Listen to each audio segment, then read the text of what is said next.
நம்ம வீட்டுக்குள்ளே நம்மளுக்குள்ளே நம்ம சுற்றி நம்ம பிள்ளைங்க கிட்ட தான் இருக்குது, வேறு எங்கேயும் இல்லை. உங்ககிட்ட இருக்குது, உங்கள் பிள்ளைங்கிட்ட இருக்குது, உங்கள் பேர பிள்ளைகிட்ட இருக்க போது உங்கள் அப்பா கிட்ட இருந்துச்சு, உங்கள் அண்ணன்கிட்ட இருக்குது, எல்லாருக்கிட்டையும் தான் இருக்குது. அதோட ஜீன்லேருந்து தான் நீங்கள் எல்லாம் வந்திருக்கீங்க.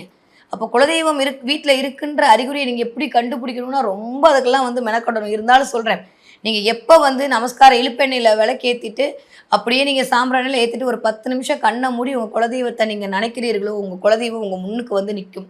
உங்கள் கண்ணு முன்னாடி நீங்கள் நேரத்தில் அந்த இடத்தில் சாம்பிராணி மனம் கமழும். இல்லை என்றால் மல்லிகை மனம் கமழும். இப்படி ஒரு நல்ல நறுமணங்கள் வந்தது என்றால் உங்கள் வீட்டில் உங்களுடைய குலதெய்வம் இருக்கிறது என்று அர்த்தம். அதுக்காண்டி நான் அப்படி கண்ணை முன்னே என் வீட்டில் குலதெய்வம் இல்லை, அதனால எனக்கு குலதெய்வம் ஆசை இல்லையா அப்படின்லாம் நீங்கள் கேள்வி கேட்க வேண்டிய அவசியமே இல்லை. கண்டிப்பாக குலதெய்வ ஆசை இருந்தே தரும்.